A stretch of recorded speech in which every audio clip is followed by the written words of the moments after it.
Yes, so these are the projects that will be addressed in the presentations, and these are the people that will present today, also in this order. I won't present them all right now. I will present all of each of them at the start of each presentation. I think that works best. So basically, we have some 8 to 10 minutes time for each presenter, as I said. Questions and remarks, well, not in the chat, but in the Q&A, I guess. And then afterwards, we can address these Q&A, these questions and remarks, and have some discussions based on the following set of questions. So these were questions that we gave to the presenters to address in their presentations. Yeah, to the extent that they considered this relevant, so it was not a strict requirement or anything. But first of all, of course, the question: what innovative business model is your project building around energy communities? A second question was: which factors or impacts are the most important for your business model? Consider technological, social, environmental, or financial factors. Which actors can commercially exploit the solutions that you are developing to support energy communities? And then the final one that I myself added rather late, so but which I think addresses the connection between business modeling and energy communities that we also seek to explore with discussing not just business models, but business models for energy communities. So what makes a business model for to enable energy communities different from other business models, also considering that energy communities, they are a new sort of entity as defined in European directives, and they are to be treated differently by legislation and in the different markets compared to other markets. So how does that affect opportunities for business modeling? So these questions I will come back at the end of today's, after the presentations, to take a look at once more. And there's two more things that I would like to highlight before we really start. The first one is for the presenters themselves. Please, if you want, and if you're able to write like half a page based on your presentation today, so that we can collate the different contributions for the conference proceedings, which will be developed in November. I also will send you, yeah, I already sent you an email about that. But also, as I pointed out already, as you can see here, tomorrow there are also several workshops on energy communities. And at the end of tomorrow, around 5 o'clock, there's a wrap up of all the community energy community workshops. So you're all invited to come there, and we will provide you with a wrap of today's session, but also tomorrow's sessions on technologies and social engagement. That's it from my side for now. And I would like to invite Amanda Schieblin, I'm not sure if I pronounced it right, to start the presentation. Do you want to share the presentation from your computer, Amanda, or do you want me to share it, to show it? I'll try. I'll see if it works for me and randomly only for me. In the meantime, I'll introduce you, okay? Okay, sounds good. So Amanda is our first presenter. She's based at the Renewables Grid Initiative. She, as you can hear already a bit, originally she's from the US, and she moved to Berlin to do her MBA in sustainable buildings. She graduated not that long ago, and now she's a junior manager on socio-technical systems at the Renewables Grid Initiative. And this initiative is a collaboration of NGOs and TSOs from across Europe engaging in an energy transition ecosystems of actors. Okay, so promoting fair, transparent, sustainable grid developments to enable the growth of renewables to achieve full decarbonization in line with the Paris agreements. And it is the Why project that Amanda focuses on. And within that project, she's working on stakeholder engagement and co-creation activities. So, Amanda, the floor is yours. Do Thank you you want so me to much. share the screen or do you want to share it? I'm going to try, I guess, and potentially fail like we have been, Yeah. but what do we have so far? Yes, we see, yeah, it's It's working. perfect. Yes, Excellent. on your computer it is working. Yay. Okay, well, first of all, thank you so much for the introduction. Really lovely. And also welcome to everyone.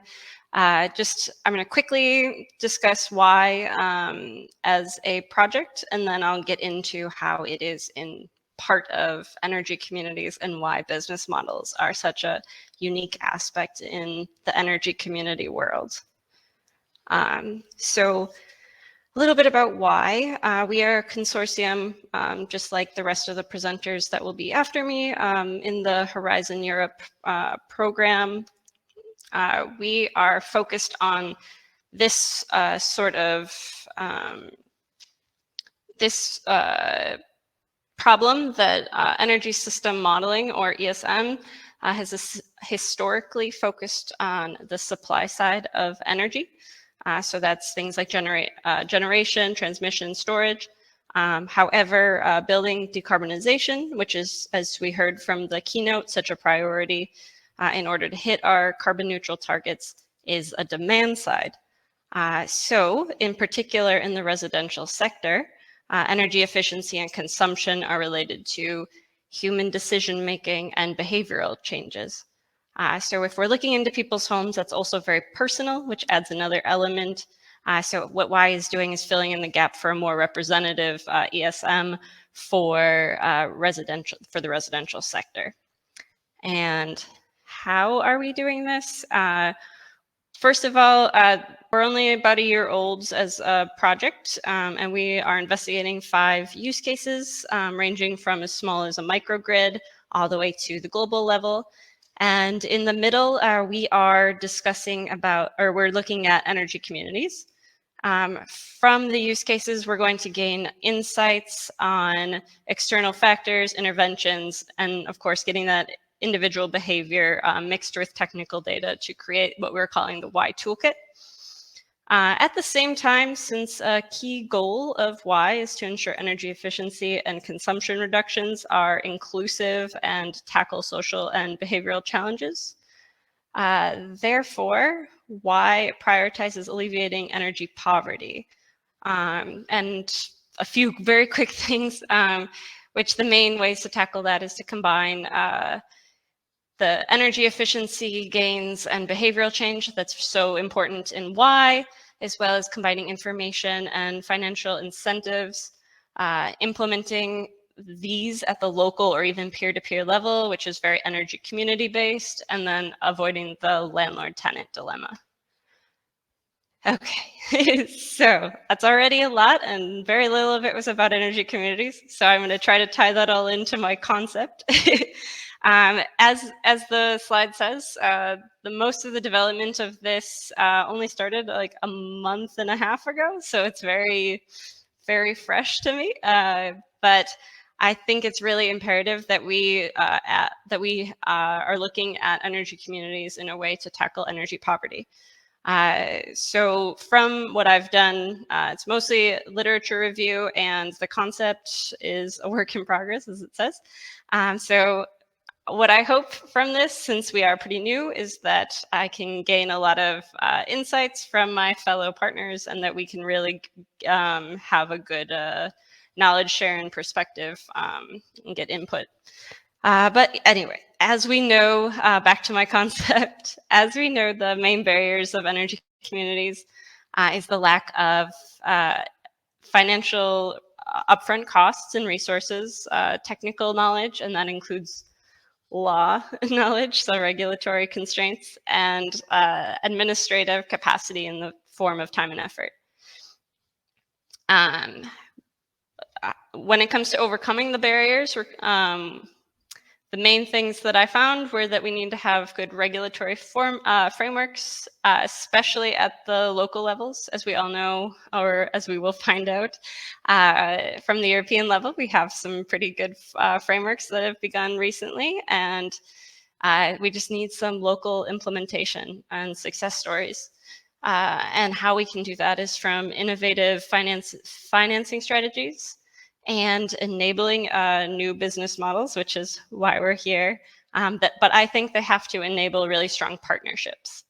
So as you can see, from all of that, from starting from energy efficiency and behavior, we move all the way up to business models, which is the concept. So we were, for the questions that were prompted to us, this is by far my answer that I can give the most of right now, since we are so new. Since we're our idea is that the sustainable value proposition should not only be an innovative business model, but it needs to be inclusive, so everyone can benefit from energy communities. From the research that I've realized so far, energy communities and business models are really popular topics right now, and that's really exciting. What starts out in the research realm should turn into the actual market realm, so that's really great. And then just transition and energy poverty are being discussed.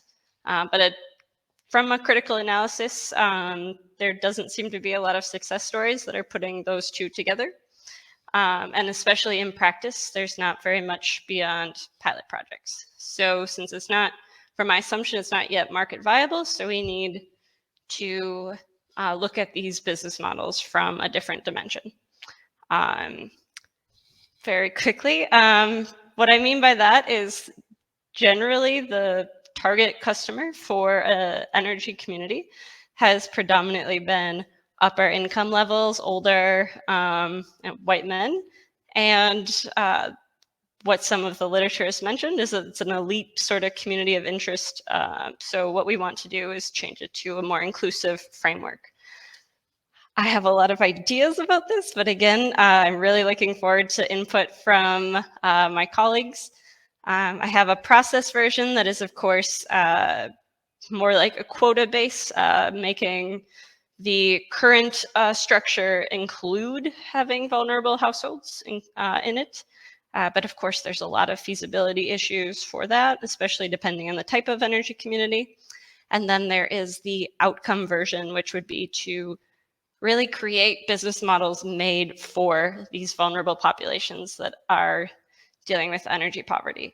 So on the bottom of my screen, you can see some of the options that at least I've started to develop. And the first one is energy service companies, as long as they are nonprofits. It's really nice to not have to deal with the upfront barriers that were listed earlier.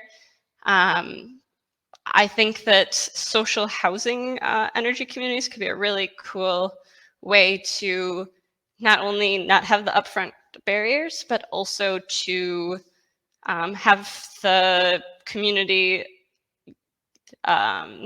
get the impact right away. And then, of course, one-stop shop partnership. What I mean by that is that the partnerships are not just from a social housing perspective or citywide perspective, but it's actually a partnership between energy communities. Knowledge sharing of platforms, optimizing, best practice sharing, strategies basically to lessen those barriers that were listed before. Not so much on the upfront costs to create it, but I think the impact could be really strong. Okay. For the other two questions, it's pretty much saying the same thing, but what factors are impacting, or impacts are most important to my business models? Again, social partnerships. Cities really have a lot of opportunity to bridge the gap of the barriers to the impact, and similarly with neighborhood associations or social housing. Innovative financing, as was kind of listed a lot before, how that happens, I haven't quite developed yet. And then that knowledge exchange best practice guide, I think, is really key. And finally, I'm not looking at this from a commercially exploitative way, but I am very interested in hearing from the other partners about what their revenue stream ideas are, and then also how they're partnering with SMEs. So that's where I'm at, and I see my time is at 10 minutes exactly. So Wow. thank you. Thank you very much, Amanda, for this very interesting presentation. And you touched upon the various questions. I was triggered by various things that you mentioned, but I'm sure there's room later on to discuss this further in this session, or else at another moment. I would like to encourage the listeners, the participants to type in their remarks, questions, and answers, anything that you would like to share. And Amanda, for now, thank you very much. Thank you. And we will move to our next speaker, which is Guntram Presmer. Guntram, Yes. where are you? Hello. Oh, there you are. Well, would you like to share your screen like Amanda did? Yes, Okay. I will try it We'll do the also. same. I'll introduce you while you are setting up your screen. For everyone, Yes, Guntram please. is a researcher and a consultant at E7 Energy Innovation and Engineering, which is based in Vienna, Austria. His main areas of expertise are energy economics, mainly related to topics such as flexibility in electricity markets and the e-mobility transition. Guntram has a master's degree in environmental management and pursues a PhD on the topic of demand response business models. So today he presents on the DreamPack Horizon project, but next to the DreamPack project, he's also involved in related Horizon projects such as Delta and Parity. So, Guntram, the floor is yours. Thank you very much. I think you can see the screen. Yes, Is it's correct? visible. Yes, perfect. Thank you very much. So good afternoon to all of you. Thank you for this introduction. As you said, I'm here today to represent the DreamPack project, and I will briefly just talk about what the project is about, and then I will just talk about how these business models of the project are related some with the energy communities. So the DreamPack project in general is very much about interoperability. So we are proposing an interoperability framework to enable implicit and also explicit demand response for small and medium buildings. So our main focus is this connection between the prosumer, who is offering the flexibility, to the aggregator, who is bundling the flexibility, and our main actor who is requesting the flexibility is the DSO for the distribution system operator, and for the main purpose of congestion management at local level, for example, in the low voltage grid. So our challenge is to create a grid-to-market communication system, and we really want to build on existing infrastructure, so on existing building energy management systems. So we don't want to invent everything from scratch. We want to use the existing standards and existing infrastructure for this purpose. and in this way we want to unleash the potential of demand-side flexibility of buildings.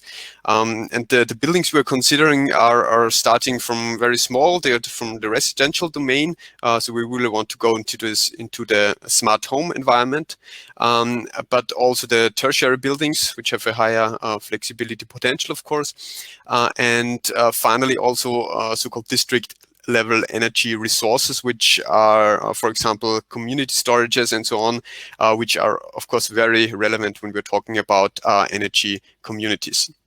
The project is coordinated by the IT Institute of CERT in Greece, and we have also 4 pilot sites where we are testing our use cases, located in Germany, in Spain, in France, in France, and in Cyprus. So this is the project about, and the business models we're proposing are actually 3 very general demand response business models. So they appear quite often in the literature, but are still very innovative when we talk about practical implementation.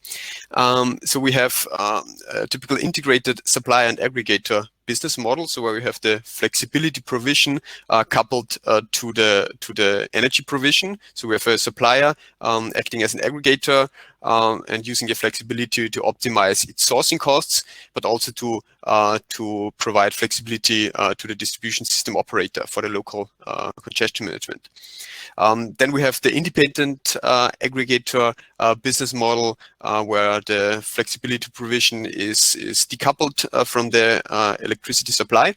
And then we have the implicit demand response business model, or how we call it, the model of a flexibility service company, or short FLESCO, which is basically a service provider offering energy optimization behind the meter for prosumers to support them to achieve cost savings from a dynamic or a time of use tariff. And I know these 3 business models are very general, but for energy communities, they have quite some relevance. Especially the aggregators are very relevant to provide DSOs with the flexibility needed for congestion management. And for DSOs, demand-side flexibility of distributed prosumers is really relevant, because it's actually their own source of flexibility that can really solve these very local problems in the grid. So we can only use this flexibility that is really located in the distribution network. That's why this is very important for energy communities.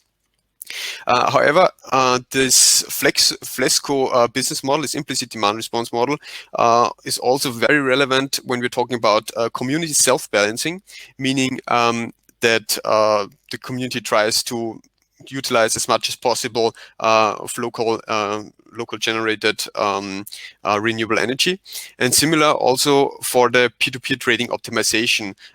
For example, FLESCO supporting the individual prosumers to optimize their savings from a peer-to-peer trading scheme. And finally, also an energy community could be a very interesting first level aggregated pool of flexibility, so to say, because we see high-level aggregators who are acting on different energy markets, on the wholesale market and so on. They are really interested to include into their portfolio not the individual prosumers, because they're way too small. They want to have a first aggregated bunch of loads, and with that they can then go to the market. So that's in this respect, the energy communities are really relevant as the lowest level of aggregation. So but now let's go quickly to the key enablers and barriers, and let's have some thoughts about that. So the TRIMPACT project really wants to provide the technological interoperability using existing infrastructure, and that's what TRIMPACT can contribute to this business models. But as we already heard, there are a lot of other aspects that are really important. starting from the social domain, as discussed before, we need social acceptance and the commitment from the end users, because especially when we talk about residential end users, we have quite limited financial benefits from flexibility, and that's something we need to tackle. And the social acceptance and the commitment needs to be very high, and we need also environmental motives to get prosumers to get involved with these business models. So these are our main barriers, I would say. Now let's have a quick look on how we are planning to deploy the TrimPack solution and exploit the project results. So we think TrimPack could be a tool for aggregators who are acting, for example, as community managers of an energy community, because an energy community, they cannot do everything on their own. They need third-party service providers, and an aggregator can also provide this link to the DSO. Also for the supplier, the TrimPack could be a tool for portfolio balancing and also for community balancing. And finally, the developers of building energy management systems are in a very good position to act as so-called FLESCOs and to provide these load shifting services, because they are developing the hardware, and they have the best connection to that, and can provide these novel services. That's basically it, what I wanted to present. As mentioned, I'm representing the TrimPack project, but we are also involved in the Delta and the Parity project, which also offer some interesting use cases for energy communities. And so I'm also happy to discuss broader, in a broader sense, the relevant concepts of energy communities. Thank you very much. Thank you, Guntram. Very information-dense presentation, like Amanda's, very interesting. I start already wondering how your two presentations connect to each other, whether some of the issues that you've pointed out might provide a partial answer to some of the challenges that Amanda pointed out when it comes to overcoming some of the barriers when you want to have it to involve communities of that are inclusive, also including more vulnerable consumers. But maybe we can come to discuss that later on, because we have other presenters, and I want to give everyone sufficient time. So I would like to invite now Jacob Barnes. Are you still there? Yes. Would you like to present your screen yourself, that we do it in the same way? Please, others, don't hesitate to write questions, remarks. We already have one. It can help the discussion later on, and maybe you see connections between your own work and what has been presented, or that you also have your own ideas about some of the questions that have been raised about specific challenges that business models for energy communities are faced with. While Jake is starting up, I will introduce him. Jake Barnes is a researcher at the Environmental Change Institute at the University of Oxford, and his research interests include the politics and sociology of innovation and change at community through to national levels. So his research is interdisciplinary and problem-orientated, and he has worked with local governments, community groups, and social enterprises to reflect, learn, and pursue societal transformations. Jake's work can be roughly split in two areas. The first is focusing on participation actors and agency for sustainability transitions. And the second area is more on the level of system change and governance at that level. And his work under the Newcomers Project, which he will present on in a bit, can be positioned in the first of these two, so participation actors and agencies, whereby he is taking a systems-based approach to investigate how different actors get involved in the emergence and operation of new clean energy communities. So, Jake, the floor is yours. Can you see my slides? Because No, I'm getting no indication. not yet. Shall I share my screen?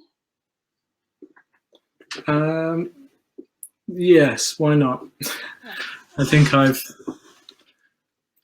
failed in this endeavor. I'll mute myself, but you can let me know when when I have to move to the next slide. Okay.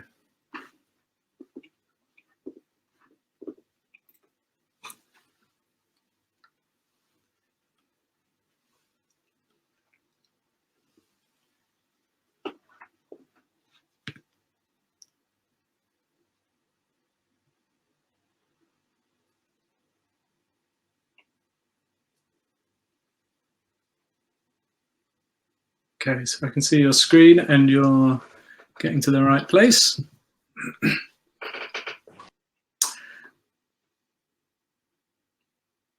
Can you make it into presentation mode, or is that as far as we'll get? You can see some pictures at least. Okay, so yes, thank you for the warm introduction, Sylvia. I was asked to participate fairly late in the day for this, so I've thrown together some slides. I haven't done very well, I should admit now, to answering each of the questions, and you'll see the reasons for that as we go through the presentation. But namely, it's because we're not developing a solution as such within the project. We are researching existing examples of energy communities. So if we go to the next slide, please, I'll say a few words about the project itself. It goes by the name of Newcomers. We're still on the originals. There we go. If we can make it any bigger at all for the participants, I'm sure that would be very welcome. On my screen, it is miniature. So the shorthand of the project, yes, that's great, is Newcomers, but it stands for New Clean Energy Communities in a Changing European System. It's an interdisciplinary H2020 project coming under the call, well, a social science call to investigate social innovation, which gives you an idea about what our approach is. We have these fairly laudable aims to analyse energy communities in 6 EU member states in order to give practical recommendations to policymakers at all levels on what kinds of environments are supportive for the emergence of energy communities, to offer relevant and credible energy-related information to EU citizens in order to make informed, fact-based energy decisions, particularly regarding the benefits of joining energy communities, and to stimulate learning between stakeholders. So in practice, this has meant investigating the emergence and operation of a handful of energy communities. It's actually 10 energy communities that we've looked at in depth across 6 European countries. So the UK, the Netherlands, Sweden, Germany, Slovenia, and Italy. We've been investigating the conditions that have given rise to these communities and what kinds of values they offer to consumers, to their members, to energy systems more broadly, or to energy systems, and then kind of wider policy contexts. What do they help governments to achieve? So next slide, please. I wanted to say a little bit about our approach to studying energy communities, and I feel this might be helpful given the 2 really interesting presentations we've already had. But just to say, my background is looking at community energy, and this we see as one side of the emerging focus on energy communities. So here we've got the overlapping Venn diagram. So on the left-hand side is community energy. It's not new, it's been around for a good long time in some countries, decades, but it is still very niche in that bottom-up action by citizens amounts to a very limited part of existing energy systems. It's premised on active participation by citizens, and it's typically addressing local, social, environmental needs. So this is one half of the kind of energy community coin as we see it. The other side is kind of commercial incumbent energy market players, and their emerging focus on local energy systems, which is relatively new over the last few years, but it's mainstream, and that's the thing to emphasize, and it's by commercial players. The premise there is typically active customers, and it's generally focused on locally beneficial solutions that are replicable elsewhere. And so we see this energy communities as being the kind of confluence of these two areas. So from the community energy sphere, you get an understanding of different types of values, but on participation, on democracy perhaps. And from the local energy sphere, you build up an understanding of replicable, self-sustaining business models, very much a market-based approach and thoughts of value propositions. So next slides, I need to say a little bit about our approach to understanding business models, in that we take a kind of activity system perspective that recognizes business models as involving a range of activities that may span the boundaries of multiple actors, and of business models as emerging and responding to the markets that they're situated in. So yes, business models are about value propositions, and I think that's probably what most of us relate to. So how organizations create, deliver, and capture value. But within the project, we recognize that because energy systems are highly regulated, nothing is entirely new within the development of business models, in the sense that within energy communities, we're seeing a reordering of relationships. It's not like you can design something and kind of ignore what's already there. The energy community business models that we're seeing are reordering existing relationships within the energy system. And so the activity system perspective kind of makes room for recognizing this, is probably a good way of putting it. So if we go back to the initial questions that were posed to us, we're not developing a business model as such that you can build an energy community around, but reviewing what is already out there. So the second bit of the presentation, I thought I'd just go over some emerging insights. So if we go to the next slide, one of the things that we can say, or what we're finding, is that you can usually usefully distinguish energy communities by the actors involved. I apologize, because this is probably quite hard to see, but I'll talk you through that table on the right. So if we think of a range of ideal typical energy community governance arrangements. So by business model governance, I kind of mean how energy communities are designed and operated as sets of interdependent activities.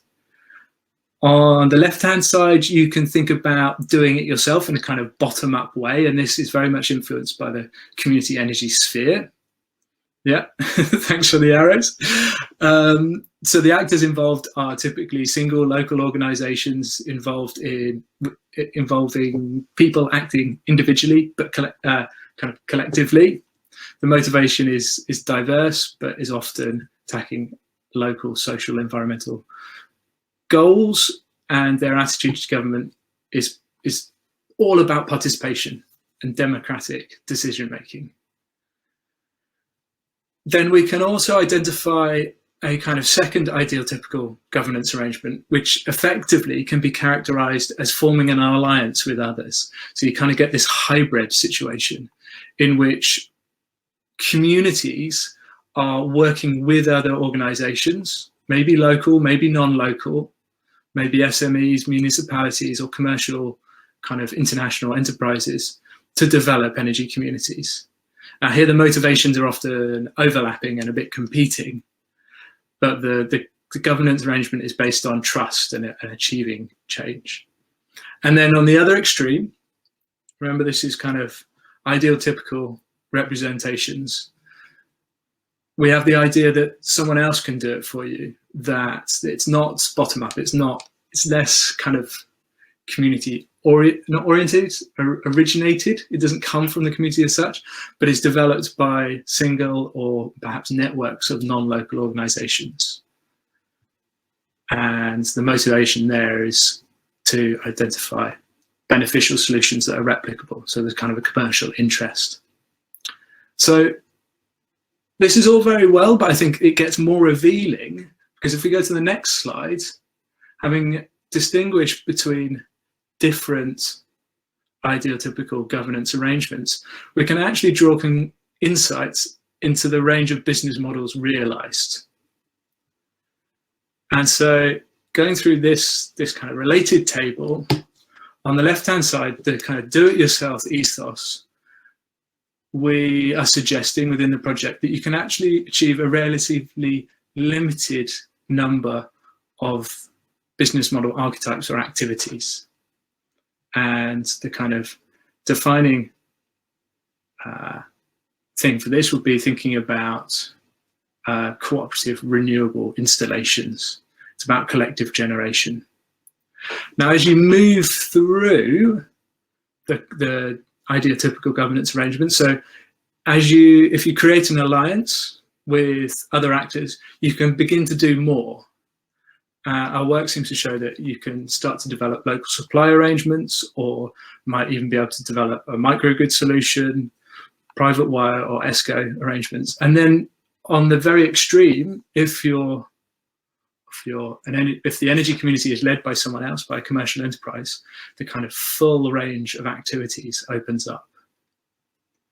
But it seems highly unlikely that a grassroots do-it-yourself, DIY, energy community is going to be able to undertake that broader range of activities at the moment. So below that first row, if you like, there are also other things we can say about the types of projects. So this is in relation to existing energy system infrastructure, or the interaction of the energy communities with value change, or their relations to energy markets. So the DIY, or what we can characterize as the DIY approach, is typically behind the meter, whereas if you form an alliance, you can start to do activities that cross meter points, but typically at low voltage levels. And then if someone else does it for you, then there is kind of no scale limitations. The models get much broader. I think the final thing I'll pick up on, I'm conscious of time, I've no idea how long I've got left, but it's just to say in relation to energy markets, the DIY approach is very compatible because it's largely separate. The existing business models of energy communities are sort of complementary, but they do not challenge what's there. Forming an alliance, doing something slightly more complicated, its relation to energy, or the activities that result in their relation to energy markets take a form of kind of protected engagement, either resulting from the market rules. So market rules are incredibly important here for creating spaces for these energy communities to emerge, or they're protected in relation to infrastructure. So they operate in the more fluid, flexible space beyond the meter, rather than across meter points where it gets more regulated. And then finally, if the energy community is developed by others, it can be more fully integrated in energy systems and is potentially more disruptive across the full value chain. Okay, I will end it there. My final slide was just to close off. I hope that's been interesting, and I look forward to questions later on. Thank you very much, Jake.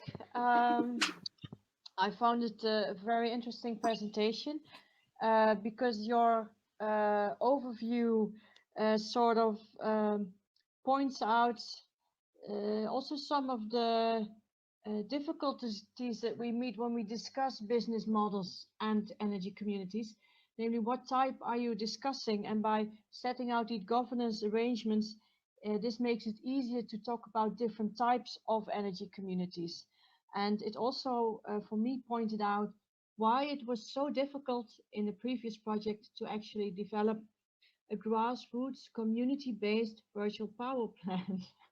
Because in your overview, that's not possible.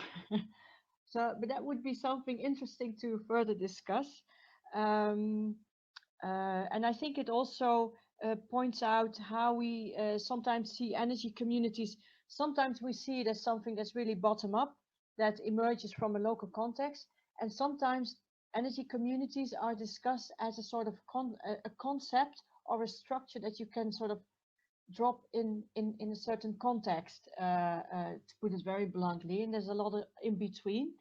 But this points out the more that we need to continue this discussion on what energy communities actually are, in order to also be able what sort of governance arrangements they represent, and how that then impacts possibilities for business models.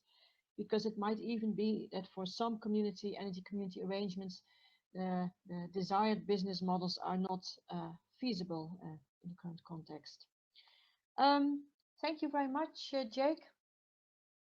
I see that there are questions and remarks added, so that's nice to see. We move on to the next presentation by Lucia Raccochievich. I hope that I pronounced your name right, and if not, please tell me. That's close enough. That's okay. Okay. Do you want to share your own screen, or? I can try. Okay, I will introduce you meanwhile while you're trying to set it up. So Lucia is an R&D manager at a Belgian innovation SME called ThinkE. She's a project manager of the Decide Horizon 2020 project, which she will present on. It's a project that aims to identify the optimal conditions for the realization of energy communities and collective energy actions that benefit the community and help replicate successful initiatives across the European Union. And one final note on her background: she has a lot of experience in public and private sectors, as well as research in both Europe and the US. I see your presentation has come. Okay, you can see it. Yeah. That's good. So I'll just give the floor to you. All right, great. Thank you. Thank you for having me here. And it's been really interesting to listen to the other presentations. I think especially the discussion that has been started with the Newcomers Project, it somehow builds on to what I really wanted to discuss, with you today. So as it's been said, I'm here to present Decide project. So I will quickly go through what the Decide project is on its own, and then how do we look into these aspects of business models. So Decide stands for Developing Energy Communities Through Informative and Collective Action, which means that we're trying to find social, regulatory, financial framework that is needed to have successful energy communities or collective energy actions, which I will discuss in a moment, and then spread that knowledge between initiatives that are trying to build energy communities and also other stakeholders and actors that might be interested in how to form an energy community. So how do we do that in Decide project? It's split into three aspects. First, we have citizen engagement, where we have workshops, survey, and engagement events with the people that are involved in collective energy actions and energy communities. Then we also we look into enabling framework, which means we look into what is the regulation there in different EU countries regarding energy communities, be it from the point of EU directives, but also existing regulation for these collective energy actions. Then what are the organizational structures that exist across different countries? And then what are the business models? And this is something that I'll discuss today. But then what we really spend a lot of energy on in the project as well is having webinars and workshops where we try to spread the, let's say, the word or start discussions on different topics.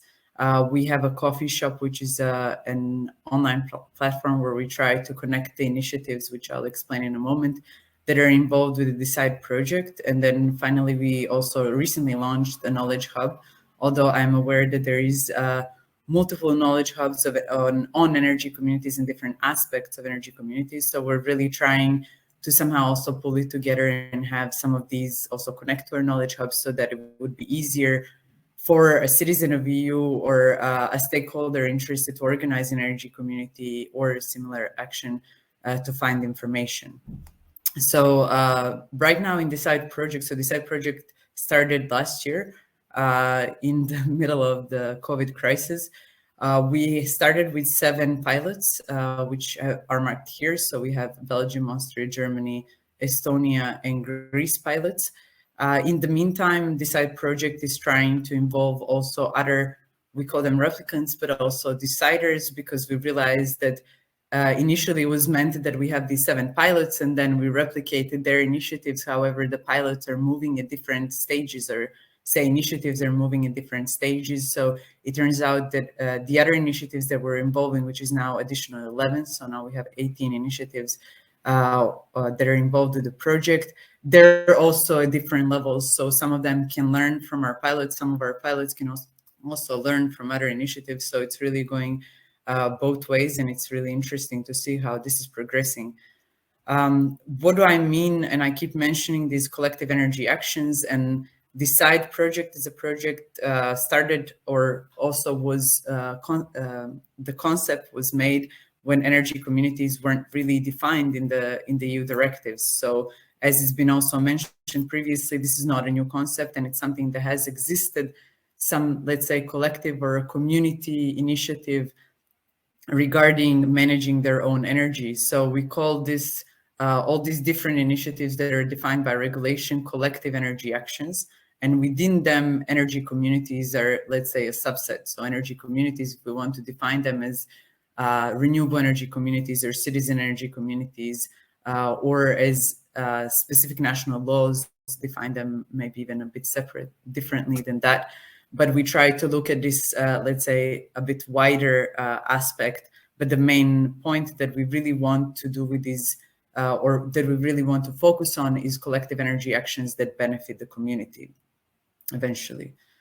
So what we've been trying to do in the past half year, and also it's coming in the next 2 years of the project, is map out, as it's also been discussed previously in the previous presentation, try to map out different existing and emerging business models. And of course, we've come to some struggles to do that, because it depends, as we've seen just now, what is the, let's say, the point that you decide to group these initiatives by. So if you say, okay, is it by how is it governed? Is it by where the money is coming from? Is it by how they are, who's providing services? It all depends. What we've tried to do is we're trying, this is still in progress, action in progress.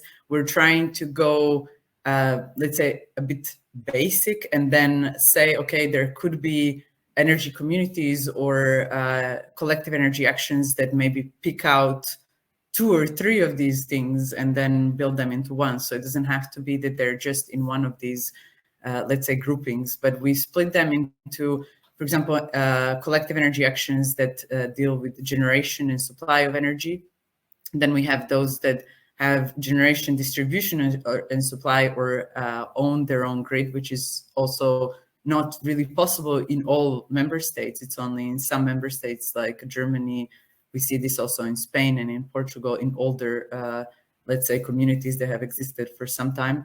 Then we also have the self-consumption, which is residential, and we split it also from the collective self-consumption, which is industrial, or let's say by associations of building associations or social housing, as we've seen before, because these are in the way that the business model is working is going to be very different.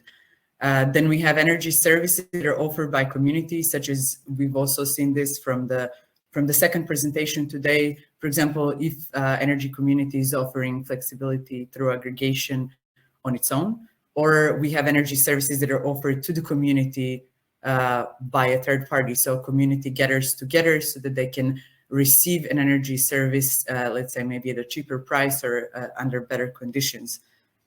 Then we also have investment for own energy projects where energy community collects, which is the case in a lot of energy communities in Ireland, for example, where users or residents gather together so that they can use, they can collectively, let's say, renovate their buildings because it might become cheaper for them, or it might be easier to organize with the company that will be doing this, or it might be easier to collect incentive from the government.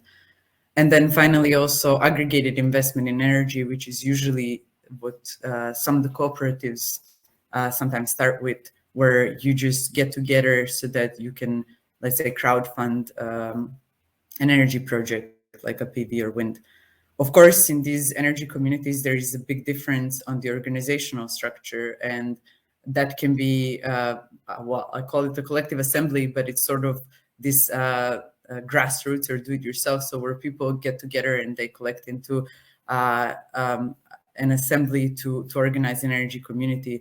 We also see that in certain countries, there is more, let's say, willingness of people to get together in collective energy action if a municipality or a utility is leading such action, because it's easier to organize or because they trust them more than they trust a collective action of only citizens, because they maybe have more know-how as well when it comes to the energy sector. As we've heard, energy sector function in a specific way and it's very regulated, so it can be very complex to guide around and navigate between the different things that are offered on the energy market and use those services.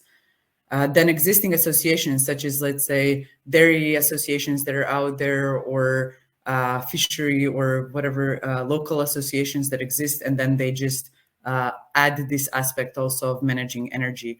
But there is also the third-party management, which we also see in some of the southern countries, where energy community forms, and then there is a, let's say, an ESCO company or another third party that manages the community. Or, for example, this is also the case for the some of the peer-to-peer markets. We see this also with some of our initiatives that are involved in this side.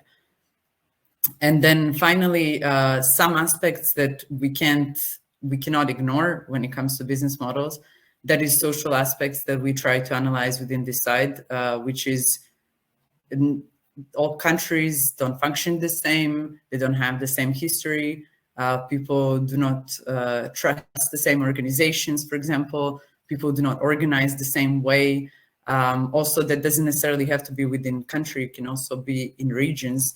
Then also regulation and incentives, which come hand in hand. So if a country has a regulation that will incentivize or make it easier to form certain communities, or make it easier to form certain alliances or offer energy services of some sort, then we see that the business models will flourish around that. And then finally, awareness and know-how, which is very important. As we said, energy sector can be very complicated, and we see, for example, that some of the most successful energy communities or collective energy actions, as has been mentioned at the beginning, are formed, or existing ones are formed by people that have maybe a history, or they worked in energy sector before and then they retired, or outside in their free time they're doing this because they already know how the system works. They already know what you can do, how you can apply for certain incentives. And so it's very important to organize either on the local or on the regional level these sort of associations that will offer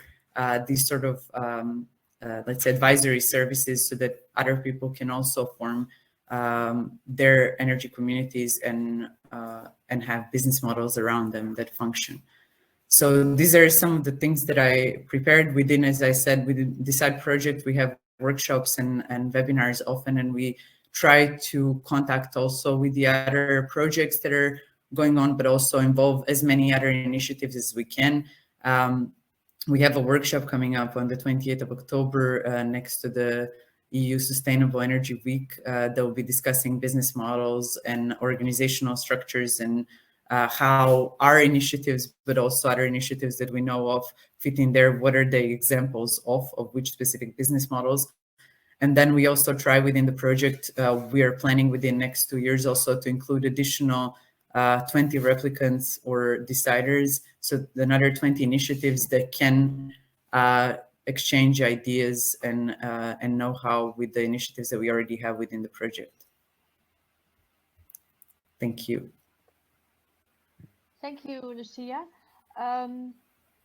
The workshop that you mentioned, is it hybrid or is it offline or online? It's online. It's still, everything is still online.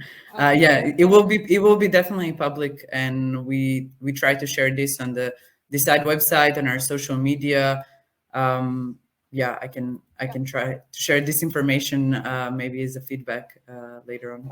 Yes, great. If you can perhaps put a link in the chat so that, or in the Q&A, so that people can take a look and maybe register or put it in their we don't have that yet. We just this morning had a meeting about it, so I don't have a link. I was hoping I would already have a link. I don't have it yet, so I'm sorry about that. So we'll have to wait a bit for that. Yeah. But thank you. Interesting to hear how you went about trying also to sort of structure the different types of business models, but also organizational structures which link to ways of, modes of governance, if you will, for energy communities. Let's move on to the next presenter. I'm also keeping an eye on time a bit now because we want to grant everyone sufficient time and also have some time for the Q&A. The next presenter is Iban Lizarralde, if I pronounce that right. But also if I don't, Iban, yes? Yes, the pronunciation is okay. So, how about I introduce you and you try to share your screen? Perfect. Okay, so Iban is an associate professor of engineering at the Estia Institute of Technology. He holds a PhD at the University of Toulouse on industrial systems, and he's worked as a researcher on eco-design and circular economy, field applying systemic approaches within 9 European research projects in the frame of Horizon and the Interreg programs.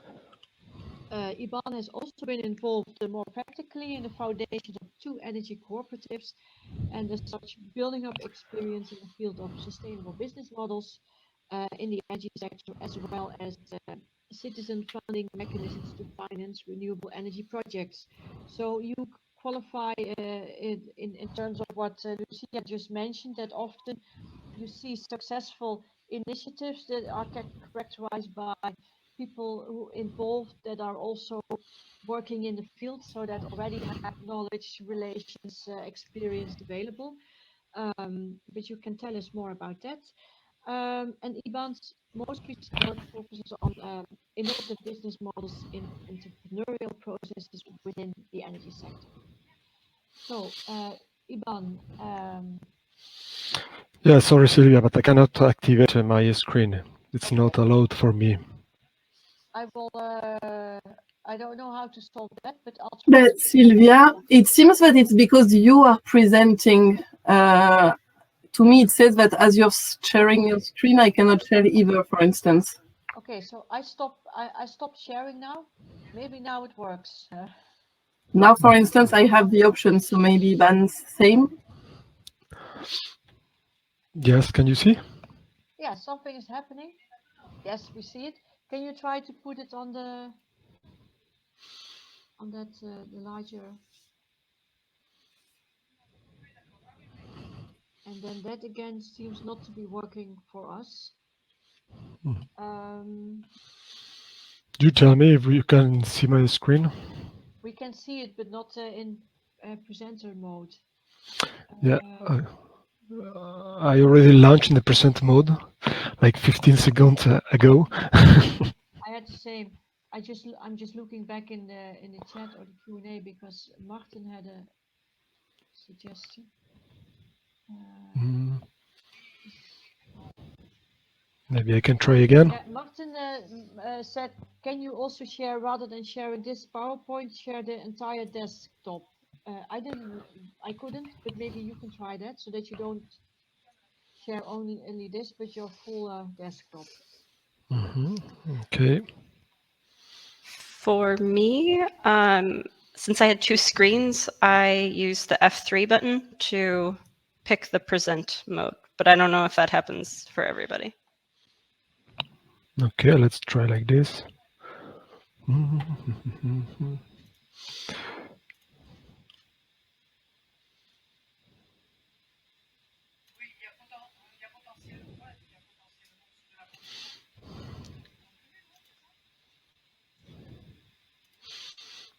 Okay, here we go. Is it better now? Yeah, no, it's still not presenter's mode, but I think we'll have to work with what we have, because if I show the slides, it's also not shown in the right way.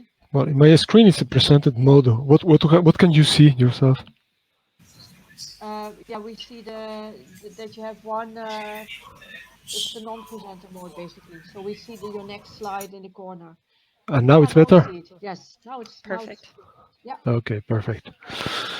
Thank you. So thank you for the presentation. So as Silvia was saying, I'm Ibal Izarralde. I'm professor in ST Engineering School, which is an engineering school situated in the Basque region in South France. And today I'm representing the Social Res project, which is an H2020 project. And basically in the Social Res project, we are working on non-technological research gaps. So we've seen that there are other partners working on technological aspects. There are others also working on non-technological aspects. So in the Social Res project, we focus on non-technological aspects. And to achieve this, we are working in several ongoing work packages and actions. On one hand, the definition of the driving factors for social innovation in the energy sector. This is an action that has already been finished. So actually you can go to the website of Social Res and you have access to the deliverable if you are interested on these driving factors. There's an interesting state of the art of different driving factors and motivations that participate in the social innovations in the energy sector. Then there is an ongoing work that I will present now with some preliminary results today, because it's directly concerned about the business models and the business models of social innovation in the energy sector. In parallel, our colleagues are working on behavioral aspects. We've seen that this is pretty much important when we work on business models, but also on energy communities. And also, of course, if you're going to participate into peer-to-peer platforms on flexibility business models, of course, the behavioral aspects are extremely important. So we have a work package dedicated to behavioral aspects, and this is also an ongoing work. There is also a SWOT analysis that has been done with different use cases, and this is already finished work, so you have access also to these aspects. And finally, some policy recommendations, which is an ongoing work in the frame of the Social Res project. So basically, in our project, we are working into with three different partners. On one hand, we have. Can you see better now? Yes, like this. Or maybe even like this. So on one hand, we have renewable energy cooperatives. We have already talked, and in some of the former project, you have also some cooperatives participating in your project. So in our case, we have several cooperatives, energy cooperatives, which are member of RESCOOP, the European Network of Energy Cooperatives, and of course this kind of partners and this kind of specific business models have some particularities related to citizen involvement and the sense of belonging. Some other partners are related to crowdfunding platforms. Crowdfunding platform which are mainly used for citizen financing. So here we can find a different level of participation of citizens. In some cases there is no participation, only it's kind of funding and to have some return on investment. In other cases we can see that these crowdfunding platforms are close to cooperatives, so there is a link and there are some emerging aspects between cooperatives and crowdfunding platforms. And the last type of actors, it's the peer-to-peer platforms, we roughly call aggregators. And here, of course, we have new business models that emerge, and that we see in some countries. We have already a legal framework that allows these kind of activities.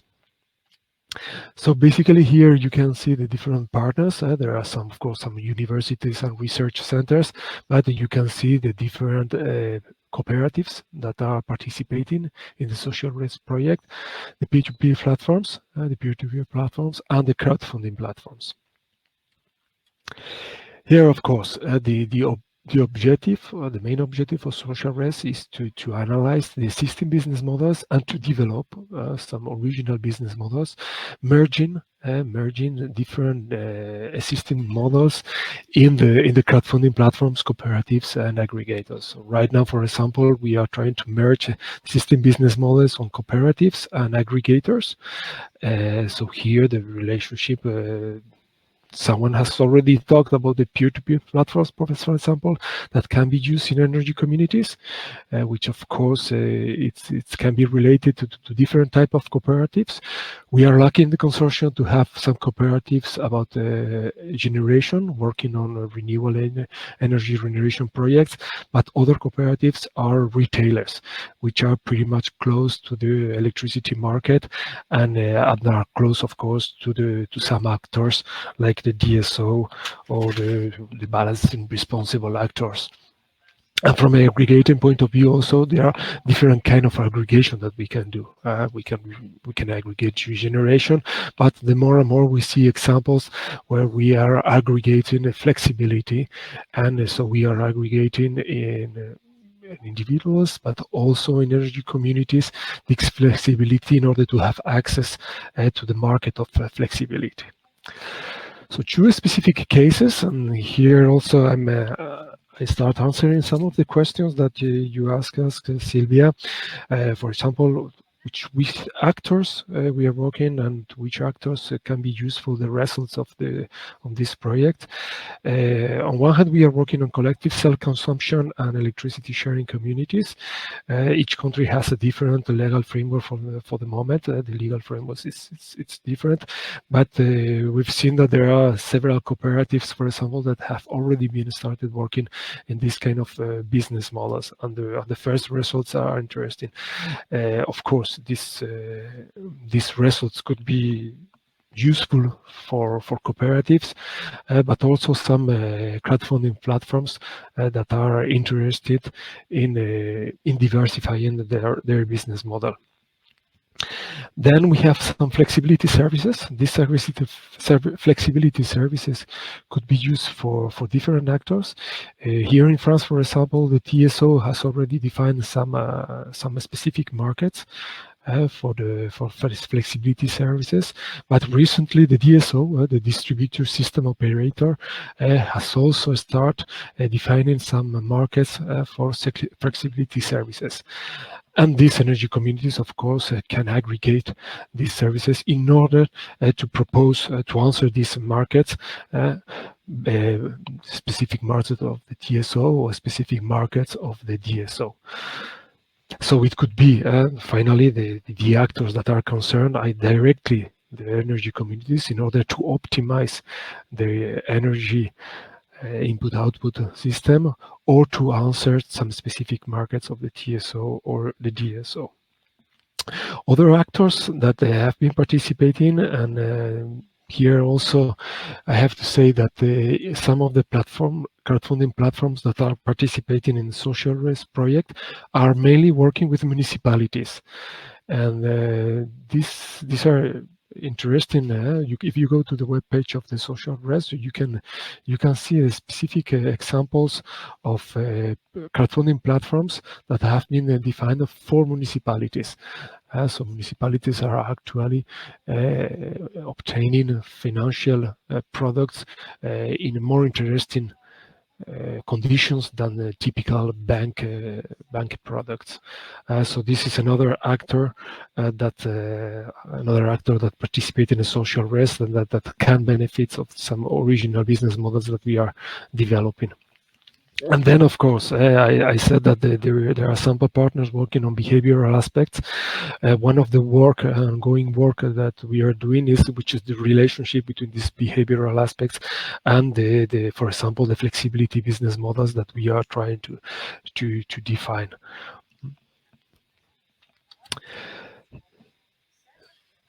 I wait a couple of seconds. If you have in the screen one of the preliminary results that I can show you, it's what we call the demand response business model canvas. So as you can see, there has been a work on what we call the flexibility business models, and one of the results that have been published in the Journal of Cleaner Production is the demand response business model canvas. So this is a specific tool that so now it's open. You can use it. If you find that it's useful, I will be very happy to share with you your experience of this business model canvas. So as you can see, it's a specific business model canvas for flexibility products. So here the value proposition are flexibility products, and then we have defined what we think that there are the different blocks that participate in a flexibility market or in a specific product for flexibility. So these different mechanisms and resources are listed in this tool, and as I said, these have been published in the Journal of Cleaner Production. So if you want to have more details about this canvas, I invite you to read the paper about this demand response business model canvas. So these are some preliminary results of the social risk project. As I told you, you can visit our website where you can have the first outcomes of the project. And if you need something else, you can, of course, send me an email to ivan.lizarralde@stia.fr. Thank you very much. Thank you, Ivan, for this interesting presentation. As you see, there's already also a question for you in the Q&A. I suggested we move on to our next presenter, which is Marine Faber-Perio from IEECP. Oh, I get Yes. an interesting view now of Oh, yeah, multiple screens. what's happening. Ivan, you should click on the screen. Yes, correct. Thank you. Marine, shall I introduce you while you try to share your screen? Please, yes. Marine is a senior communication officer at IEECP, the Institute for European Energy and Climate Policy. She's leading all communication activities of the IEECP and the projects they are coordinating or involved in. And these are many, among which B-Group, which is the project she'll present on in a bit. And topics they work on range from nudging energy consumers towards more energy efficiency to topics around energy poverty and policies around that. Marine has over 10 years experience in communications and sustainability and an MSc in management and communication obtained at EM Lyon Business and Management School in France.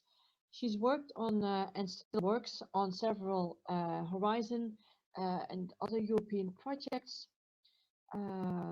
Previously, she was also head of the communications at the Building Performance Institute Europe, where she was for 7 years long responsible for the definition and implementation of the communication strategies of BPIE and EU projects. And outside work, she, and I think that's nice to mention, she also added a personal note. She likes making herself as many things as possible. So that's soap, growing vegetables, or making homemade infusions or tea. So that's nice to hear, Marine. So we have a colorful picture of you. You're going to present on the B-Coop project. I don't see the screen yet.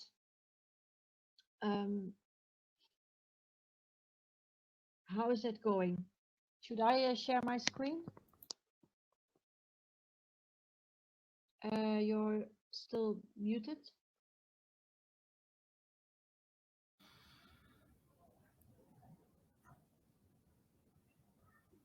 I think she has connection problems, Sylvia. Yes.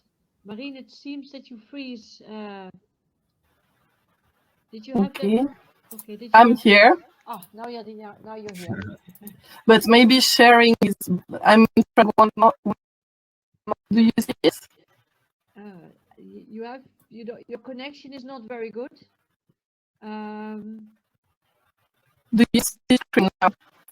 I cannot. Your audio is not very good, but we cannot hear you properly. Basically, can you? Okay.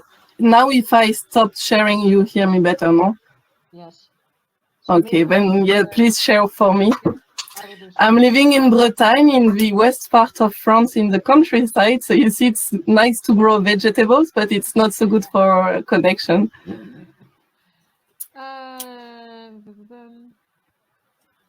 I can start talking while you're loading the presentation. So thanks a lot for the introduction, because I see it's already 5:05 and there is one more speaker after me. So if you want people to have the time for questions. So I'm actually excited and a bit nervous because even if I'm working for over 10 years on EU projects, mostly on communication activities, this is the first time ever I'm presenting at an event.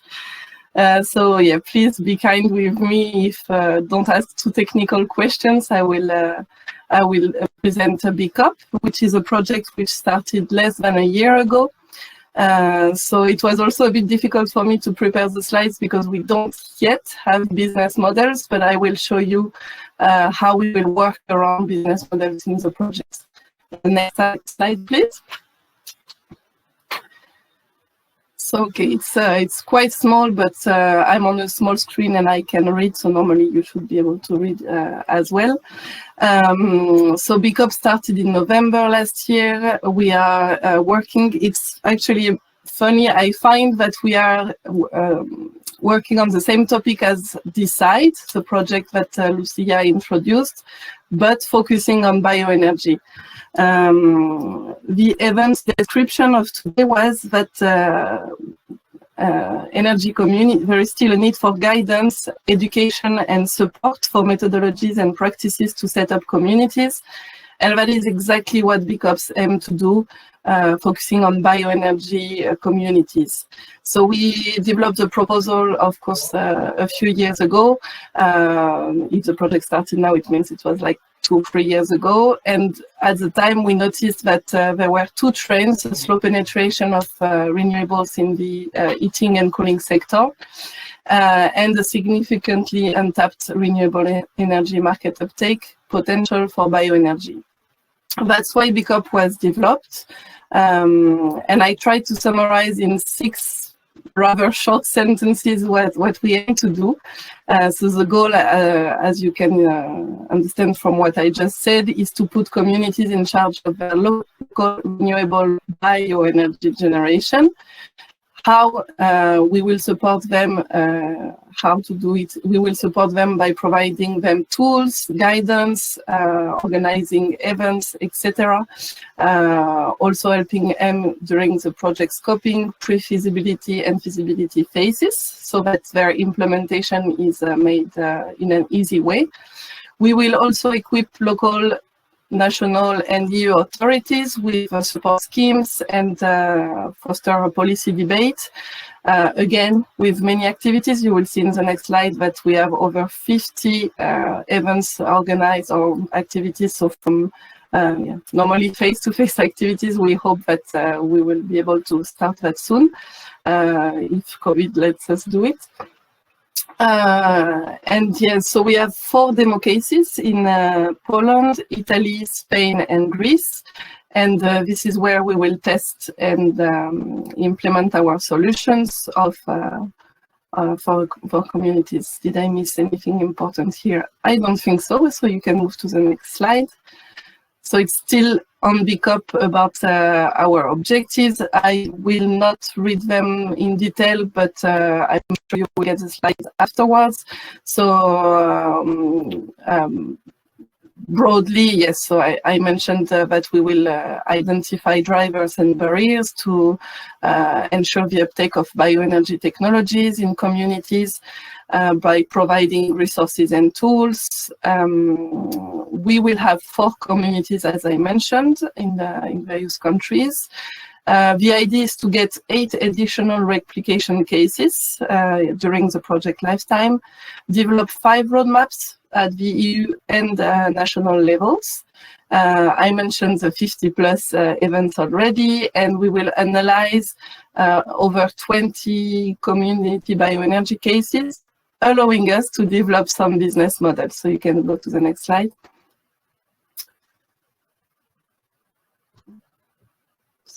I don't know. Yes. Okay. Thank you. So as I mentioned already, we are just starting. So this is we are actually going now into the definition, gathering information about business models and see how we can then implement that into guidebooks, etc. So I've tried to summarize the way we will work around business models into 4 steps. And at the bottom, you can see the 5 tools or catalogs, but can be considered as tools as well, because they are a tool to achieve what we want, that will support stakeholders in their journey to defining business models. So we will start, and this is happening now, by identifying and profiling the business models behind successful community energy cases, especially for, of course, bioenergy, as this is a core of the project. Also investigating, of course, governance and financial models. The second step will be to define a set of respective business and financial support services that will then fit into the tools. Going to the third step, so developing the tools that will have the content that we defined in the second step. So tools and catalogs, providing knowledge and support to bioenergy community actors, which are actually a lot of actors. I will get to that in the next slide. And finally, so sharing the expertise during events, etc., and developing partnerships, allowing also stakeholders to develop partnerships through the tools. So I will not tell you the 5 names of the tools. You can read them on the slides, and I'm going a bit deeper into the next slide anyway. Thank you, Sylvia. We were also asked about the factors and impacts that are important for our business model. So I tried summarizing into 3 areas. So even though we cannot really say that we will have, but it's important for us to have a technological impact, we though are very sector focused because we focused on bioenergy heating.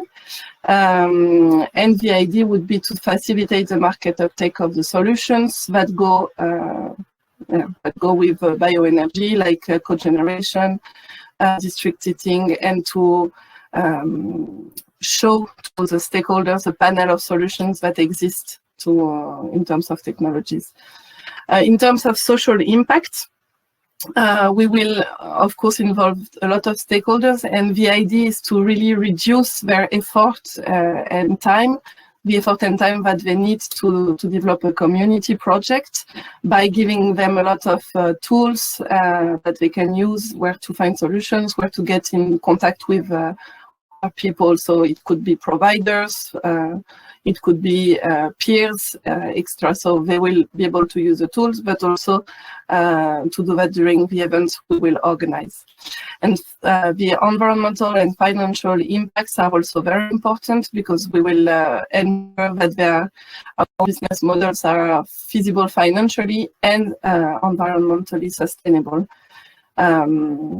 Next slide, please. So the last question we had to answer, well, actually, then I heard at the beginning we had another question. The third question was about the actors.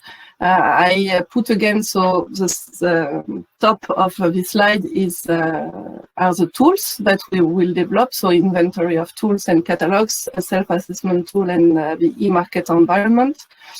And the people that are concerned that will make use of these tools. So it's not so readable, I see on the yellow, but bioenergy communities, of course. So existing and new ones. So stakeholders having new projects around bioenergy communities. Providers, facility operators, biomass suppliers, ESCOs, of course, policymakers, I mentioned as well, that they will be involved. So you can see from the bottom of the slide that they will receive a lot of support from the tools. They will be able, as I mentioned already, to evaluate the status of the cooperative, of the community, but also the potential. They will be able to get in touch with each other. So depending on the tool they will use. It's also actually an opportunity for me, because I see you are 30 now, so we dropped a few people dropped out. We are currently testing our e-market tool. Sorry, and we need more stakeholders to test the tool. So if you want, you will have my email in the last slide. But if you are a biomass owner, biomass management company, manufacturer of equipment, investor, ESCO, from research or even from policy, we are waiting for you, and we can share with you the information to test the tool. The last question, I actually took notes. It's not in the slide, but Sylvia asked a question about how the business model was comparing with other business models. And for me, it's also important to focus on people, because we are also engaging people who are not used to be market players, and that's something that we will for sure focus on in BCOP, and that's why we're organizing a lot of events. So you have project contact now on the screen. I really invite you to go on the website, subscribe to the newsletter. It's coming, the next issue is coming very soon. And I will also end with very short statements explaining that we have created a group of sister projects where we gather once a month with projects that are working around the same topic to share insights, to see how we can collaborate. And this is how this event happened. Well, how I joined the event. So we have there Decide, Newcomers, Compile, eCrew, Comres, etc. So if you're a speaker or an attendee and you want to join, same, you have my contact. So yeah, I'm looking forward to more exchanges. Thank you. Thank you for your comprehensive presentation. Will be shared with all those parts.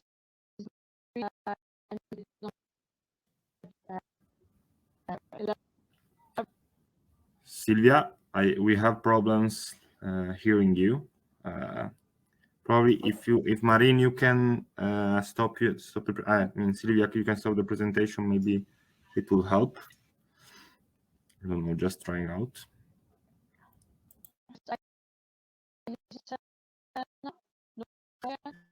No, I just listen to the word better. So no, it's not, unfortunately. I don't know why, because it was going well before. Stop sharing your screen, Silvia. In the meanwhile, if you can, please. Yeah. Because you can hear us quite well, no? And maybe give the floor quickly, also because of time. Yes, Esteban, if you want and if you are able to, please try to share your screen while it's recording. Yeah, Thanks. sure, Fabio. I think Sylvia has to stop sharing her screen first so that I can do now. Yes. Let's see. So, Perfect. Esteban, Okay. I'll give the floor to you. And I think that's best because we're a bit short of time. You're very briefly, you're an energy engineer review road at Polytechnic University Valencia, having an MSc in renewable energy from the European Institute of Innovation and Technology, EIT Energy, and currently you're project manager at ETRA in the field of digitalization for energy communities in both Compile and the Merlin project, and in the field of cross-border energy management at Crossborder project. You're also working on business development and strategic positioning of ETRA in the field of hydrogen with the coordination of the IPCAEI candidate project Orange.bat. So please go ahead, Esteban. Thank you, Sylvia. Can you confirm that you can see the slides properly? Okay. Yes, absolutely. Okay, perfect. Then I will be starting already.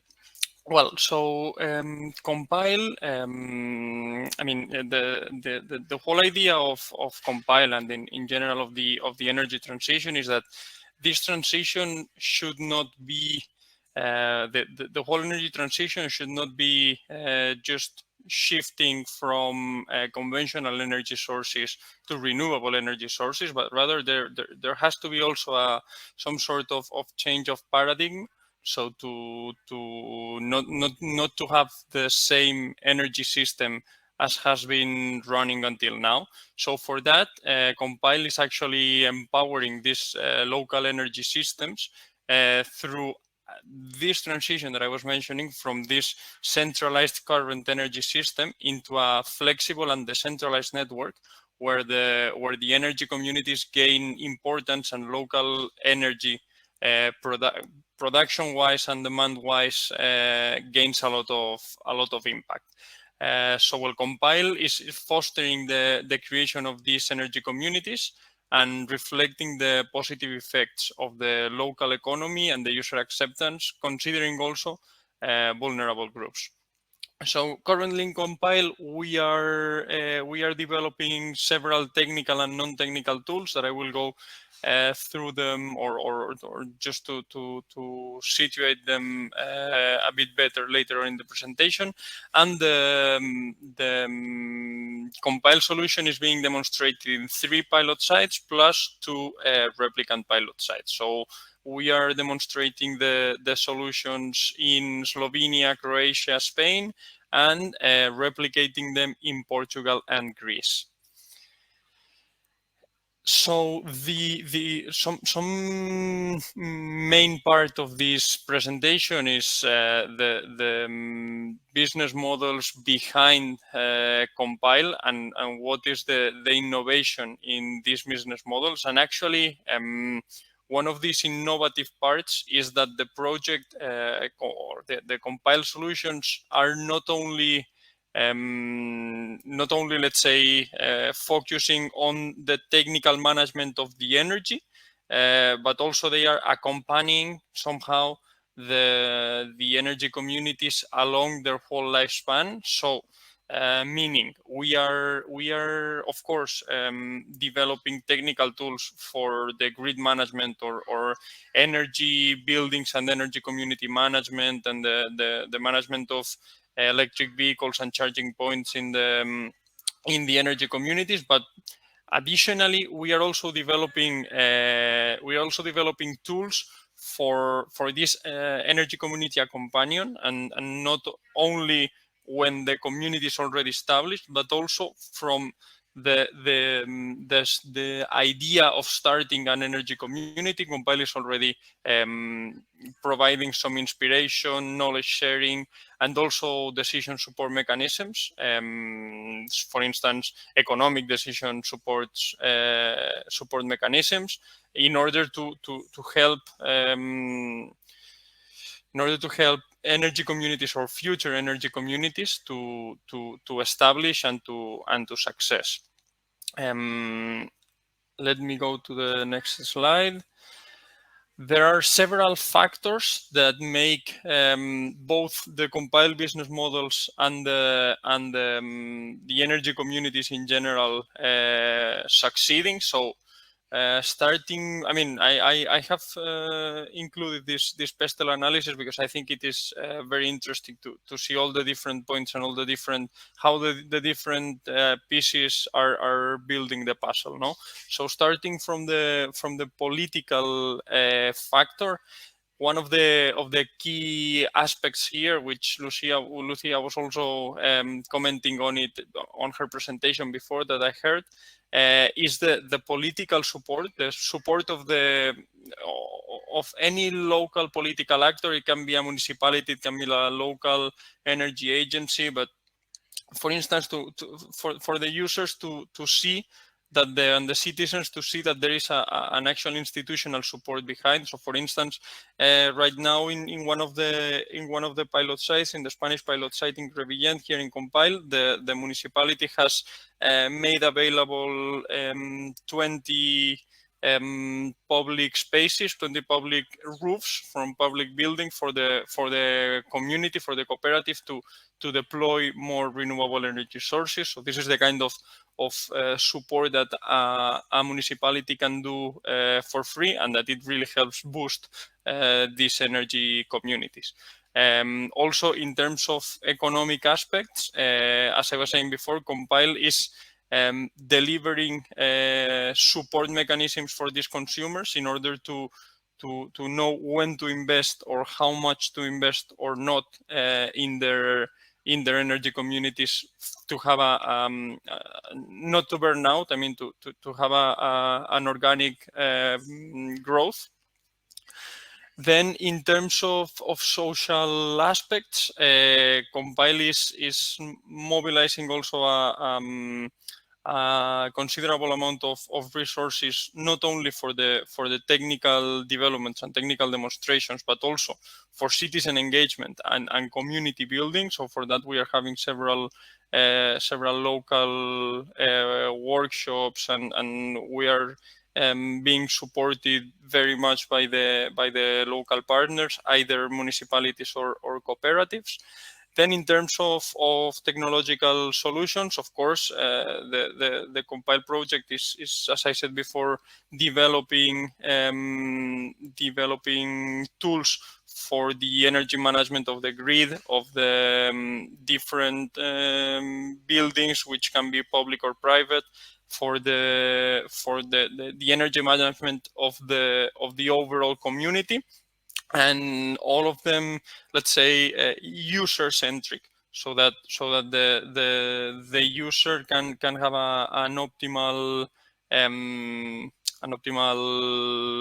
response from the software while using it. And then, of course, in terms of environmental issues, one of the key points of this development of energy communities and of these products is to maximize the renewable energy that is being used locally, but also to increase awareness and increase the energy efficiency performance of the different the different actors that are playing within this energy community. And also in terms of legal aspects, I think the transpositions from the European laws to national laws vary quite a lot in between different countries, and the path, the way to have a fully regulated sector here within energy communities is being slow, but step by step we can start doing more things, and in the future that will be one of the key parts, especially for local flexibility within distribution systems and for peer-to-peer trading, etc. Then these actors that are working or that are present in the compile business models, as I was saying, the project is providing tools for all of them, so vertically integrated, technical and non-technical tools. So we have the grid rule, which is a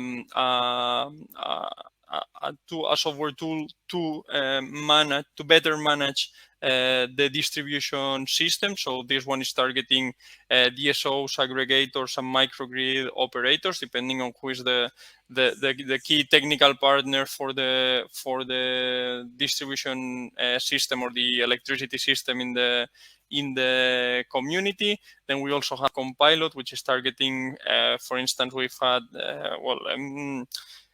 partners and also commercial interest for Compilot within energy cooperatives, but also within public authorities. So here the business model can vary if the energy cooperative is the one buying or using the Compilot to manage their energy community, or if it is a public authority on an upper layer providing the service to the different energy cooperatives or communities that are in the area, etc.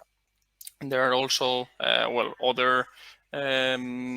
other tools for managing the energy efficiency of the buildings, for managing the energy in terms of electric vehicles and charging points, either public or private. And these are the last two tools which I have been mentioning before, which are not technical ones, but are targeting energy cooperatives, citizens, groups of citizens, neighborhoods, in essence, any aggregation or cluster that can be potentially in the future an energy community, or that they are already an energy community and they want to keep growing.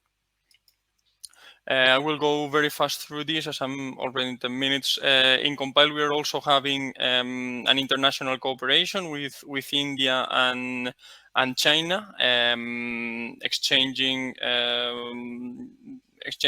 technical and non-technical knowledge, and we are also having some non-technical, let's say, experiences, but which are being pretty fruitful, which is like study visits and summer schools and so on. So I will close already my presentation here. I didn't took too many time over the 10 minutes, so thank you very much. You have here the contact if you have any question or you want to keep going with the discussion. Thank you. Thank you very much, Esteban. And apologies that we broke up the time a little bit. We had some time. We needed some time to get started properly, and I think you've all presented very comprehensive. Silvia, sorry, we still have problems in understanding you, Silvia. Yeah, we still have problems in understanding you. So How's it going now? It's better or not? no, you are cut yet still. So yeah, and I don't know what's happening to you to your connection in these last moments. Okay, no worries. Okay, until Silvia is getting back her connection, I just want to thank all the speakers to attend attend this cluster, this workshop on energy communities and on business models. We've seen very many different approaches, let's say, and all your presentations were focused on different aspects. So that was nice. I don't know if you have more time to at least have the, like, let's say one question for each speaker replied, let's say. So if you have time, please let me know. Let's say 15 minutes more, we can stay to at least reply to 2-3 questions. I think it will be great. What do you think, guys? I mean, I'm asking you if you are available for that. Yeah, for me it's fine, Fabio. Yeah, sure. Go ahead. Thank you. Okay, Silvia, you are still having problems with that? Because I don't hear it. Yes, yes, you are still having problems. Okay, thanks for the confirmation. Okay, I will go from the bottom then, because I saw that there was Martin asking something a bit general, a bit broader to Amanda, Jake, and Guntram, but I think that this can be replied to by all the people in here. The question is, which is the community energy? Is Jake's community energy the answer to the feeble financial property of most demand response solutions for residential end users? If so, what does that mean for business model potentials? I will just copy the question again on the chat over here, because before Jake was seeing the difference, was explaining the difference between community energy and local energy, for the energy communities. This can be, in your opinion, I think, that this should be answered by the first speakers, but whoever has an idea on that can reply. Can be a, like, let's say, a boost for getting revenues on for local energy communities projects. I don't know who wants to answer, but Jake, if you want to directly answer this question, you can go ahead. Thank you. Yes, I mean, my short answer would be that we often focus on the financial implications, but really energy communities have to go far beyond that. And so they have to provide much broader value to participants. Slightly more detailed answer, in all of our case studies, we're finding that energy communities are finding a way for, or present a way for people to have ownership in unfolding energy transitions. And so ownership in terms of technologies, but also ownership just in terms of the process. It gives them a chance to get involved. And I think that it's quite hard to, it's not tangible in many respects, but it seems to be really important.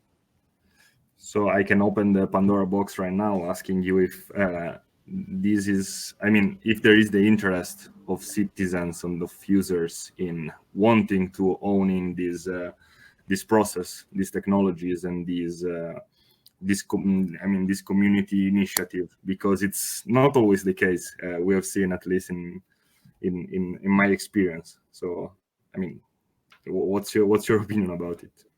If Jake or whoever else wants to reply to that. Yes, Lucia, go ahead. Sure. Yeah, I think I would agree with you, but I think also that doesn't mean we don't agree with Jake, because we should provide the framework for citizens to have an option to participate, to have an option for their opinion to be heard, for their interest to be heard. If there is, if they want to manage their own energy and want to have a say in it, then there should be a supporting framework to do that. That doesn't mean that all energy communities will do that, and we have to be aware of that.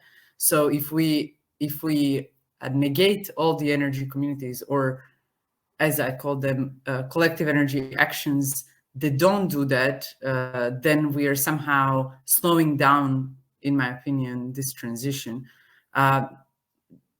Okay, we shouldn't just say, okay, let's take all the energy service companies and let them bundle people up, and then we have the same system that we had before. We should definitely have both in parallel.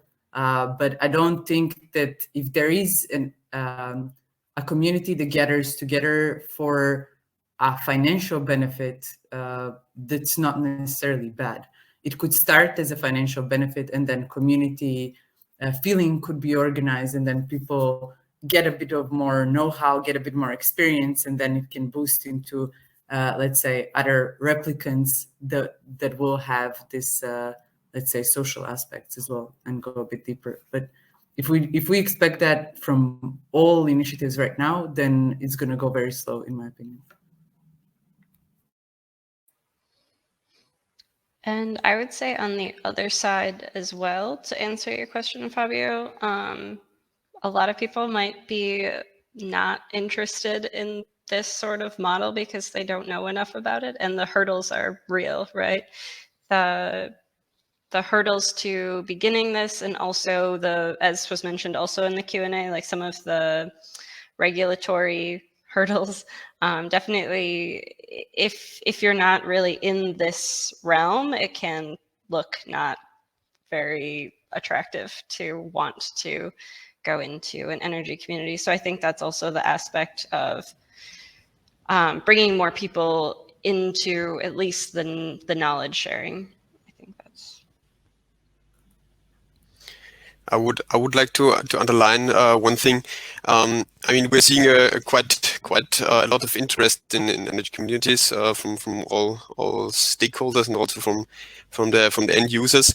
And we're always talking about financial benefits, of course. But I think it should also be it should not be the case that consumers who really want to engage are disappointed because the limited financial benefits. I mean, in most projects, the conclusion is okay that the benefits are limited, and the real benefits are beyond financial aspects. That's true. So I think the expectations should be also kept real here, because it's also not good if people are disappointed from the concept of energy communities. This would be not a good side effect of that. So yeah, it's really something that the motives should be really from an environmental perspective, of social perspective. But yeah, it should be clear that the financial implications are limited. Yeah. Very, very good point, Gunther, and also thanks Amanda and Lucia for your replies. I see that it's very geographically depending what we are talking about, because working maybe in the northern countries, this aspect of environmental and social impact is more aware, let's say. But in the southern ones, I mean, I don't want to be, I mean, I'm Italian, so I can maybe say it that in my countries, not yet that developed this sense of this consciousness about the implication of energy communities in our energy system. So it depends a lot, but you're all right on that. I will just pass to another question, just randomly, because I wasn't looking at them. There is one for Ivan from Gosia. Ivan, she's asked, he or she, I don't know, Gosia, what if she's male or female, but as you're working a lot on the social aspect and behavioral changes, are you working at all on the energy citizenships concept? Yes, thank you, Lucia, for the question. Well, this is pretty much related about the discussion that we are now having. No, it's this is not only about reducing consumption or developing more renewable energy. This is about energy democracy, and we do have to deal with this aspect of democracy and citizenship.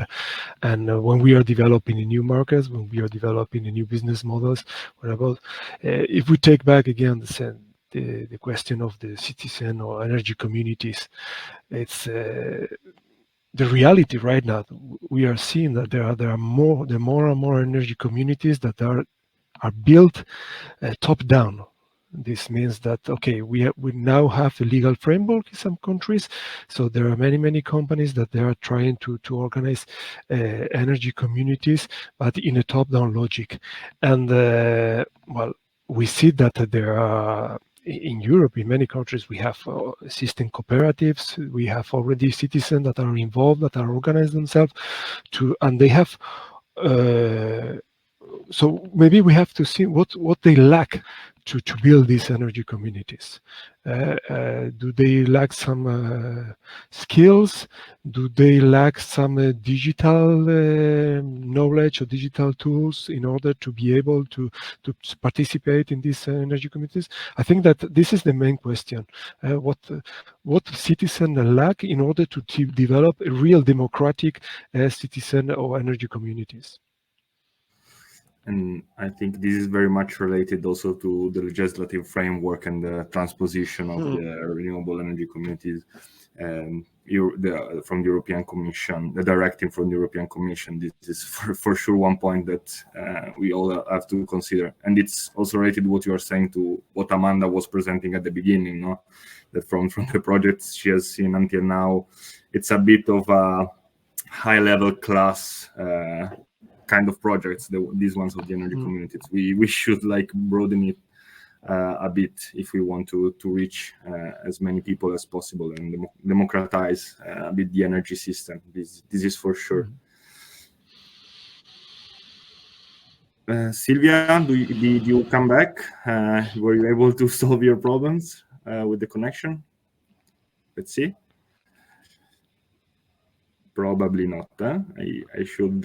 I should assume that. Okay. Nothing. I mean, I would like to continue discussing with you as much as I can, because I think that the presentations are always very, very interesting, but they take some time for nice discussions like the ones that we are having right now. But I also don't want to take any more of your time. As I wrote on the chat, the questions that were asked on the question and answers chat will be replicated and taken into account for the wrap-up session that is tomorrow at 5 p.m. So I invite all of you to participate in there, because you will maybe be able to reply to those questions directly. That will be great. And if not, we all have it directly. And nothing else. I thank a lot Silvia for moderating this session. Also, if she was not available for this last part, I can also share my my screen, so this is you can see me at least for the final part. Okay, nice to meet you, Fabio. Yeah, but you see I'm already freeze because my connection is not going very well, so probably I should stop it again with my nice face in there. Okay. Well, okay, this didn't work. It was the first time, so it was the first session after the open session, so this is quite normal, I would say. And nothing. Thanks again to all of you, and it was a pleasure. I hope to see you again in the next sessions, in the next clusters. And if not, again, we have your contacts, and since the presentations were really nice, I hope that we will have time and other opportunities for talk again and for collaborate in the future. So thank you very much, guys, to all of you for making it was nice. Grazie, Fabio. Thank you, Fabio. Thank you very much to all. Thanks a lot, everyone. And thank you, Silvia, also. Yes. Yeah. Goodbye, everybody.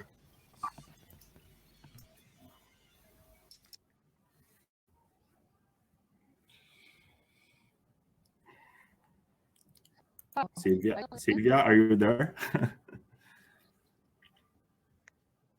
Yes, but I cannot listen to you very well, unfortunately. Don't know what's the problem.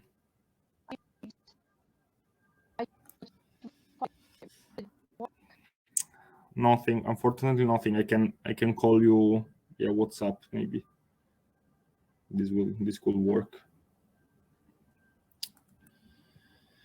Yeah, over here it doesn't work. Okay, so I will close the session, Silvia. Okay. Thank you all for participating. Bye-bye.